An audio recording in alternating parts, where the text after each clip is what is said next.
Good morning दोस्तों। आज BSSC का सेट डाल रहे हैं। कमेंट में बार बार बीएसएससी का सेट के लिए आए तो आप रोज़ मिल जाएगा आपको बीएसएससी का सेट नंबर ही 5 है और मैथ का क्वेश्चन है। मैथ देखते हैं, फिर आपको बीएसएससी का अगर डिमांड बढ़ता जाएगा तो रीजनिंग भी डाला जाएगा। ठीक है, तो ये डिमांड के अकॉर्डिंग अब डाला जाएगा। पर डे मिलेगा आपको सेट।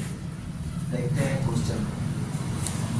धारा के विपरीत एक नाव की गति 2 किलोमीटर प्रति घंटा तथा शांत जल में इसकी गति 4 किलोमीटर प्रति घंटा है, तो धारा की गति क्या होगी? तो सबसे पहले इसको समझने के लिए लिख लेते हैं। शांत जल में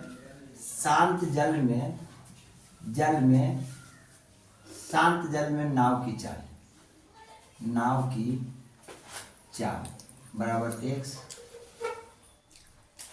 धारा की चाल बराबर y, धारा की चाल बराबर y। मान लिया y किलोमीटर पर आवर, ये किलोमीटर पर आवर। समझने के लिए बन तो बहुत जल्दी जाएगा, लेकिन समझने के लिए एक्सप्लेनेशन कर रहे हैं।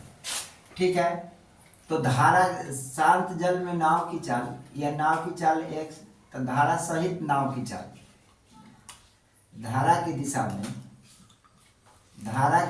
में नाव की चाल, नाव की चाल बराबर हो जाएगा। धारा की दिशा में होगा, यानी धारा भी बह रहा है और नाव भी चल रहा है। ये धारा भी इसी दिशा में और नाव भी इसी दिशा में, तो इसकी चाल को जोड़ देंगे तो ये चाल दोनों जुड़ जाता है। ठीक है, यानी धारा भी इसी साइड से चले और नाव भी उसी दिशा में चले, यानी धारा जिस दिशा में चलेगा नाव भी उस दिशा में चलेगा, तो धारा और नाव की दोनों की चाल जोड़ देते हैं। ये याद रखना। और विपरीत होगा, धारा की दिशा में विपरीत चाल, धारा की दिशा में विपरीत चाल को घटा देते हैं x माइनस वाई। यानी क्या, धारा ऐसे चले और नाव ऐसे चले। ये धारा है और ये नाव है। तो ये अगर विपरीत चलेगा, समानांतर चलेगा तो जोड़ेंगे, विपरीत चलेगा तो घटा देंगे। ठीक है मेरे दोस्त, बस ये आपको सिखाने के लिए आपको था, इसे हमने लिख दिया कि आपको समझ में आएगा, ये सीखिएगा। तो ये कह रहा है कि शांत जल में नाव की चाल, इसकी चाल यानी नाव की चाल, तो नाव की चाल कितना है? शांत जल में 4 है। अब विपरीत दिशा में, तो विपरीत दिशा में इसकी चाल कितनी है? 2 है, तो x माइनस वाई, ये नाव की चाल हो जाएगा, ये धारा की चाल है विपरीत दिशा में, तो घटा दिया, बराबर कितना है? 2 है। सीधा सा बात। तो 4 माइनस वाई इक्वल टू 2, इसको इधर करो, इसको इधर करो, तो 4 माइनस 2 इक्वल टू वाई, तो 2 इक्वल टू 1। यानी धारा की चाल कितना आ जाएगा? धारा की चाल आपका आ जाएगा, धारा की चाल आपका आएगा कितना? 2 किलोमीटर पर आवर। आइए आपका आंसर हो जाएगा। ओके, ठीक है। नेक्स्ट क्वेश्चन को देखते हैं मेरे दोस्त। नेक्स्ट क्वेश्चन थोड़ा सा हटके है। एक उच्च विद्यालय में छात्र गणित क्लब या विज्ञान क्लब या दोनों सम्मिलित है। गणित क्लब में सम्मिलित है या विज्ञान क्लब में या दोनों में सम्मिलित है। कह रहा है कि गणित क्लब के 30 छात्र विज्ञान क्लब में है, यानी गणित क्लब के 30 छात्र विज्ञान क्लब में है और विज्ञान क्लब के 60 छात्र गणित क्लब में है। यदि विज्ञान क्लब में 15 छात्र हैं, यदि विज्ञान क्लब में कितना है? 15 छात्र है, तो गणित क्लब में कितने छात्र की संख्या होगी? यदि विज्ञान क्लब में 15 छात्र हैं, तो हम पहले बनाएंगे किसका? यदि विज्ञान क्लब में 15 छात्र हैं, पहले हम क्या करेंगे? 30 छात्र को लेते हैं। गणित क्लब के 30 छात्र विज्ञान क्लब में, तो गणित क्लब के 30 छात्र, गणित क्लब के 30 छात्र, 30% छात्र विज्ञान क्लब में। ये किस में है? विज्ञान में है। 30 छात्र विज्ञान में, 30% विज्ञान में। अब यहाँ देखना है का कि विज्ञान क्लब के 60 छात्र गणित क्लब में है, तो विज्ञान क्लब के 7 छात्र गणित क्लब में है। यदि विज्ञान क्लब में 15 छात्र हैं, तो तब विज्ञान क्लब के 60 छात्र गणित क्लब में है, तो 40 छात्र विज्ञान क्लब में होगा। अगर 60% छात्र गणित क्लब में है,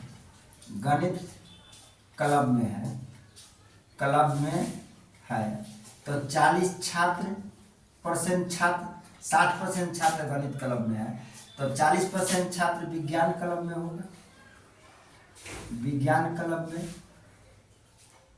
होगा, तो इसको हम निकाल देते हैं। 40% 15 का 40%, यानी 15 गुने 40/100। 0 से 0 कैंसिल, 5 आई 15, 5 दूना 10, 2 दूना के 4, 3 दूना के 6, यानी 3 गुने 2 = 6। आपका ये 6 आ गया। आज 30 छात्र है गणित क्लब में, तो 30 छात्र है, तो आप अब क्या करेंगे, 1 मिनट, इसे यहाँ पर क्या करना है, गणित क्लब के बात बोल रहा है। गणित क्लब में कितने छात्र, 30 छात्र विज्ञान क्लब में है, और विज्ञान क्लब का 60 छात्र गणित क्लब में है। यदि विज्ञान क्लब में 15% है, 15 व्यक्ति है, तो अब विज्ञान क्लब क्या है, विज्ञान क्लब में क्या है, गणित क्लब में निकालते हैं 15 का 60%, यानी गणित क्लब का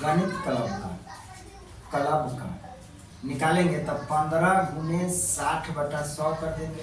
0 से 0 0 से 5 गुना 10, 5 गुना 10, 5 3 15, 2 3 6। अब आपका कितना मिलेगा, 3 गुने 3 यानी 9। यानी दोनों क्लब में छात्रों की संख्या, दोनों क्लब में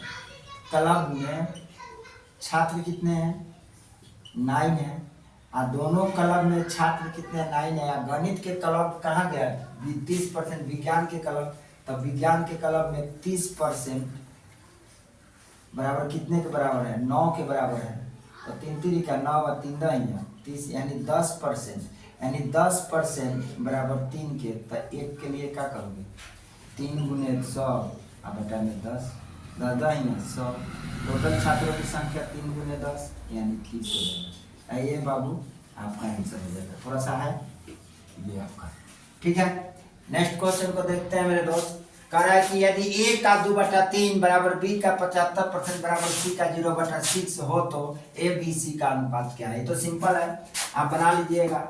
A का 2/3 तक का मतलब 2/3 कर लो, बराबर B का मतलब गुना 75% है, 75/100 कर लो, बराबर C का 0.6 हो तो 0.6 का चेंज करो 1.0, तो ABC का अनुपात निकालना है। अब क्या करेंगे, इसको मिटाकर इसको मिटा देंगे, तो ये आपका हो जाएगा का 3 दूना 6 या 5 दूना 10।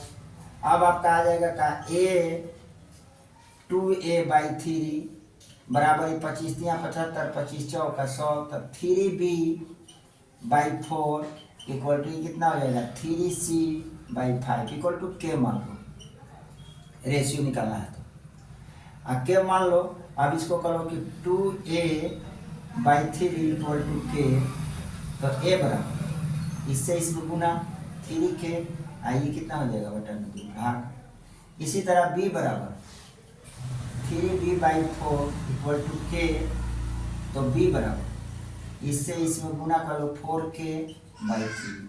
इसी तरह C बराबर 3C/5 इक्वल टू K, तो C बराबर 5K/3। इसे आर पार गुना कर लेते हैं, ठीक है, ये आर पार गुना कर लेते हैं, ये आर पार गुना कर लेते हैं, ऐसे एक बता देते हैं ऐसे, ठीक है मेरे दोस्त।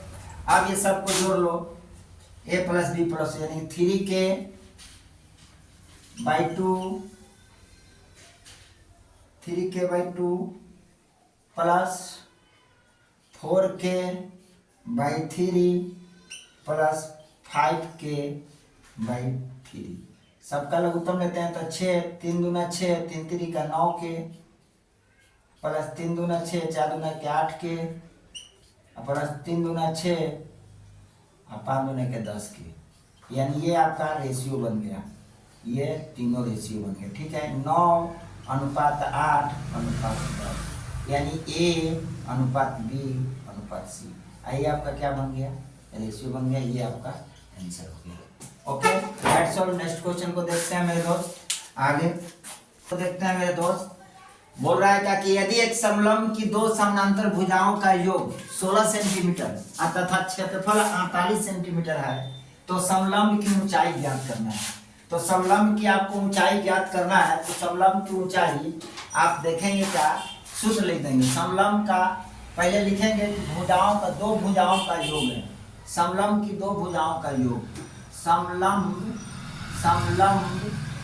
की दो भुजाओं का योग, भुजाओं का योग दिया हुआ है कितना आपका 16 सेंटीमीटर, ठीक है।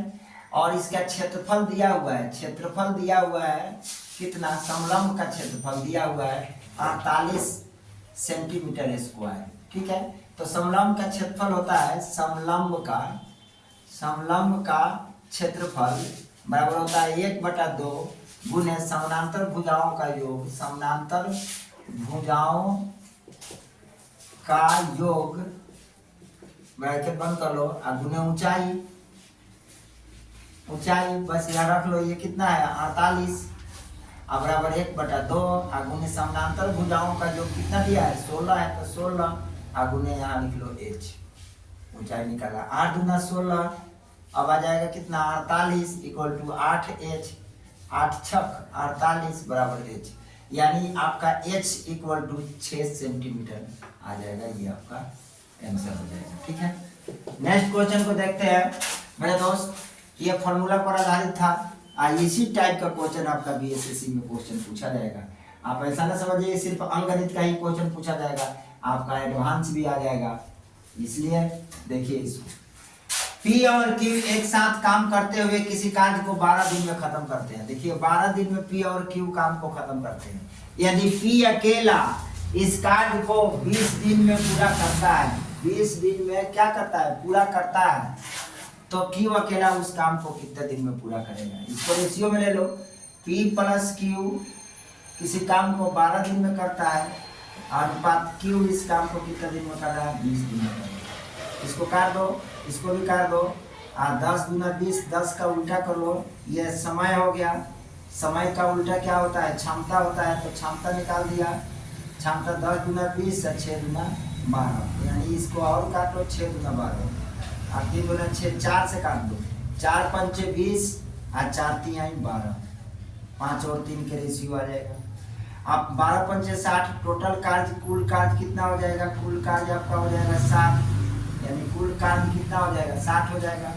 12 पंचे 60, 20 तिहाई 60, दोनों तरफ से जोड़ोगे तो 60 आ जाएगा, तो कुल कार्य हो जाएगा। इसको काटे 3 चौका 12, 4 से 4 पंचे 20 और अपोजिट कर दिए, यानी ये कटेगा कितना, 3 से आई कटा 5 से, तो इसका उल्टा किया तो यहाँ, इसका उल्टा किया तो यहाँ, तो ये आपकी क्या निकल गई, क्षमता निकल गई। ये समय था और इसकी ये क्षमता हो गया। अब क्या करेंगे, ये P प्लस Q का था, हमें किसका निकालना है, सिर्फ Q का निकालना है। Q अकेले इस काम को कितना दिन में करेगा, तो Q तो यही है 3, तो 3 के क्षमता से 60 बराबर 3 कर। P अकेले P काम करा है, P है, P अकेले इसे इतना दिन में करा था, Q का क्षमता निकाल लेंगे, इसको घटा देंगे तो कितना हो जाएगा 5 माइनस 2 बराबर हो जाएगा आपका 3। अब 3 के क्षमता से ही कर 5 माइनस 3 बराबर हो जाएगा 2। आप यहाँ लिखिए 5 माइनस 3 इक्वल टू हो जाएगा 2। इसकी क्षमता कितनी आ गई, 2 आ गई। अब 2 की क्षमता से ही करेगा t समय में, तो 20 30 दूना 60 बराबर यहाँ t। अब ये आपका आ जाए कि कितना, ये आ गया t इक्वल टू 30 दिन, यानी t के मतलब क्या, q इक्वल टू 30 दिन में करेगा। ये आपका क्या हो जाएगा, आंसर हो जाएगा, ठीक है। आगे देखते हैं क्वेश्चन को, ठीक है। अब यहाँ देखते हैं 3 अंकीय सम संख्या वाली संख्या क्या है। सम संख्या का मतलब क्या, जो 2 से कट जाए, तो ये 2 से कटेगा, ये नहीं कटेगा। 2 दूना के 4, 9 दूना के 18, 9 दूना के 18, 1 से बच गया, ये भी नहीं होगा, ये कटेगा। 2 दूना के 4 कट गया, 4 दूना के 8, 1 9 दूना के 18, ये भी नहीं कटने वाला है, ये कटेगा। 2 दूना के 4, 2 दूना के 4 5 9 10, ये कट जा रहा है। ये कटेगा, 2 दूना के 4, 2 दूना के, ये भी नहीं कटेगा, तो ये आपका आंसर इसी हो जाएगा, ठीक है। ये आपका आंसर नहीं होगा, ये भी आउट हो जाएगा, ठीक है। आगे देखते हैं, कह रहा है कि एक व्यक्ति एक निश्चित दूरी को 60 किलोमीटर प्रति घंटा, ये देखिए 60 किलोमीटर प्रति घंटा की गति से तय करता है और वो वापस आरंभिक बिंदु पर 40 किलोमीटर प्रति घंटा की गति से लौटता है। तो कुल यात्रा के लिए व्यक्ति की औसत गति क्या होगी? औसत गति निकालना है। तो औसत गति बराबर क्या होता है? कुल समय, कुल दूरी बटा में कुल समय। तो आप तो एक इसकी 2xy से भी निकाल लोगे। औसत गति बराबर क्या होगा? औसत गति बराबर आपका होगा 2xy या बटा में x प्लस y। आप यहाँ से निकाल ले 2x, मतलब इसकी चाल को x मान लिया, इसके चाल को क्या मान लिया? y मान लिया, मान लो इसको y मान लो। तो यहाँ क्या हो जाएगा? x की जगह पर 60 और y की जगह पर 40 और बटा में 60 प्लस 40, 60 प्लस 40। अभी आपको मिलता कितने हैं? 2 गुने 60 गुने 40 और बटा में 100। एक जीरो से एक जीरो काट दो, एक जीरो से एक जीरो काट दो, 4 गुना के 8, 6 गुना के 12, 12 चौक 48, यानी 2 गुने 6 गुने 4 equal to 48 kilometre per hour. ये आपका क्या हो जाएगा? आंसर हो जाएगा, ये की औसत चाल जाएगी। ठीक है मेरे दोस्त, नेक्स्ट देखते हैं और बनाते हैं मस्ती से।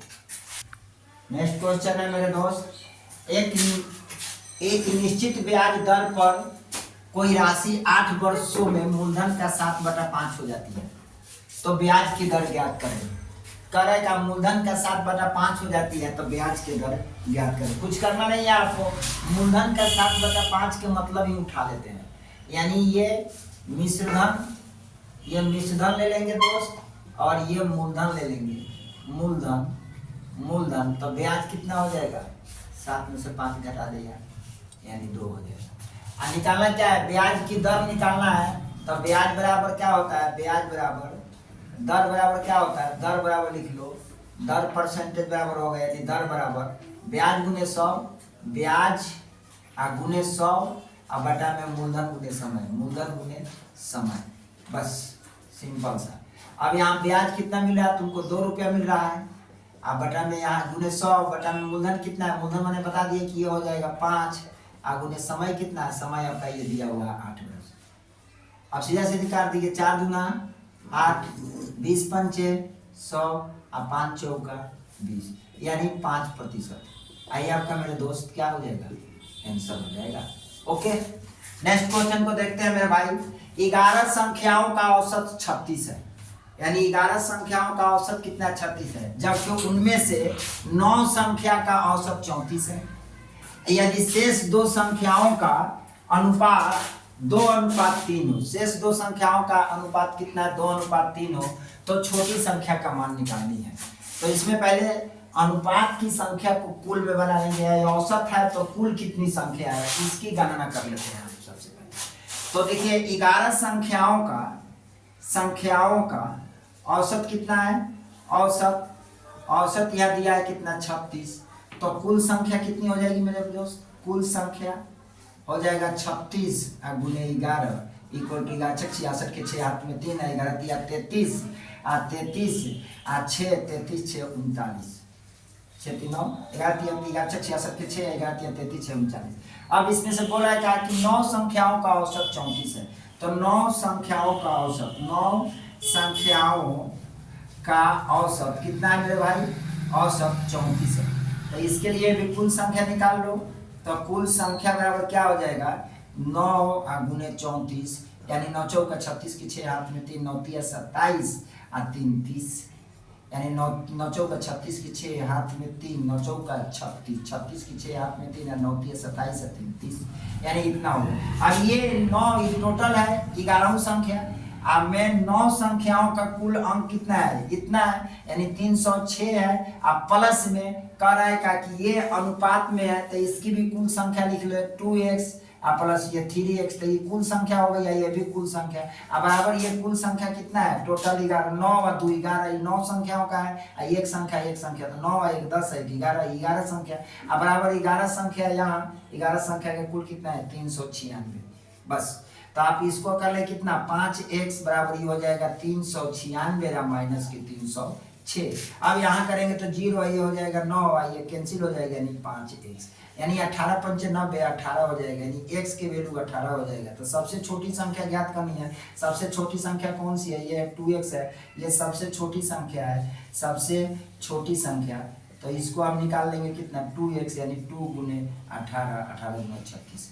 आइए आपका क्या हो जाएगा मेरे भाई, कैंसर हो जाएगा। ओके, एकदम सिंपल सा है, एकदम मेथड वाइज है। आप देखिए, समझिए, एक दो बार इसको पॉज करके भी देख सकते हैं, आपको समझिए, सीखिए।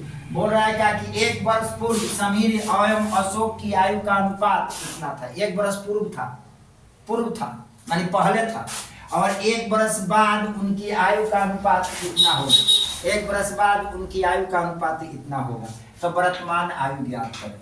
वर्तमान आयु का योग ज्ञात करना है। तो वर्तमान आयु हमें निकालने के लिए 1 वर्ष पूर्व की आयु, तो हम वर्तमान है पहले 1 वर्ष पूर्व की आयु, 1 वर्ष पूर्व की आयु, वर्ष पूर्व की आयु कितनी हो जा रहा है? 4x बटा में 3x, 1 वर्ष पूर्व की। लेकिन हम वर्तमान लेते हैं, वर्तमान तो 1 वर्ष जोड़ लेंगे, वर्तमान एज लेते हैं तो 1 वर्ष पूर्व है 1 जोड़ देंगे, 1 वर्ष पूर्व है 1 जोड़ देंगे तो वर्तमान आ जाएगा मेरा। इसके लिए तो इसमें हम क्या करें, वर्तमान निकालने के लिए 1 वर्ष जोड़ दिया, यानी 4x + 1 बटा में 3x + 1। ये मेरा अभी क्या हो गया, ये मेरा क्या होगा, अभी 1 वर्ष पहले है तो 1 वर्ष से जोड़ देंगे तो मेरा वर्तमान निकल जाएगा। ये मान लो 1 वर्ष पहले है तो 1 वर्ष पहले मेरा उम्र था 4 वर्ष, तो अभी क्या होगा, 1 वर्ष पहले तो 1 साल जोड़ देंगे, अभी कितना हो, 5 वर्ष के होंगे। सीधा सीधी बात है। हमें 1 वर्ष पहले 2022 को ले लेते हैं, या 2022 में हम कितने थे, 40 वर्ष के, तो अभी 2023 में कितने होंगे, 1 साल बाद हम हो जाएंगे 25 वर्ष के, यानी 1 साल पहले। तो अभी कितना होंगे, 1 साल पहले यानी कि 22 में हम मान लो कि 20 वर्ष के थे, तो 23 में 1 साल पहले, तो अभी क्या होगा 23 में हो जाएगा, 1 साल जुड़ जाएगा, तो ये 21 वर्ष का इसी टाइप का है। अब फिर ये बोल रहा है कि 1 वर्ष बाद इसकी आयु का अनुपात कितना है, तो 1 वर्ष और जोड़ दो, 1 वर्ष बाद का अनुपात, 1 वर्ष बाद का अनुपात कितना हो जाएगा, 5:4। अब सीधा सीधी सिंपल है, सॉल्व कर दो, 4 2 4x + 2 बटा में यहाँ 3x + 2 बराबर यहाँ 5/4। यार पर गुना करा लो मेरे दोस्त, तो ये हो जाएगा क्या, 4 चौका 16x + 4 दूना 8 बराबर 3 × 15x + 5 दूना 10। ठीक है, इसको इधर ले आओ तो x मिलेगा, इसको इधर लेके जाओ तो आपको 2 मिलेगा, 10 में से 8 गया यानी 2 मिलेगा, यानी x की वैल्यू कितनी हो जाएगी, 2, x की वैल्यू 2 हो जाएगी।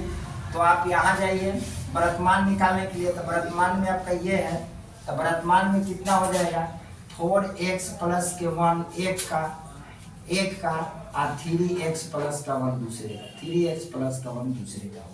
ठीक है, तो 4 दूना 8 है 1 9, 4 गुने 2 + 1, तो 4 दूना 8 है 1 9, और दूसरे का कितना हो जाएगा, 3 गुने 2 + 1, तो 3 दूना 6 है 1 7।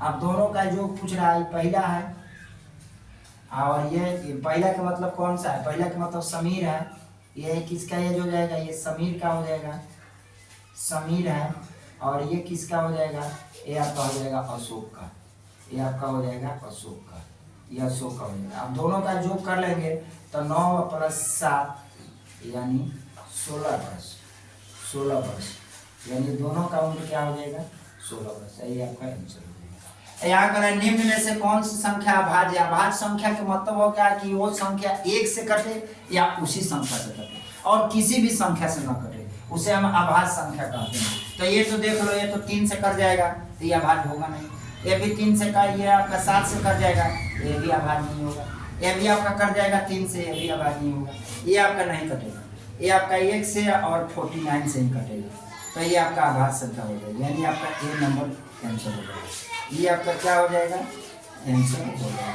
इसीलिए आंसर। That's all. नेक्स्ट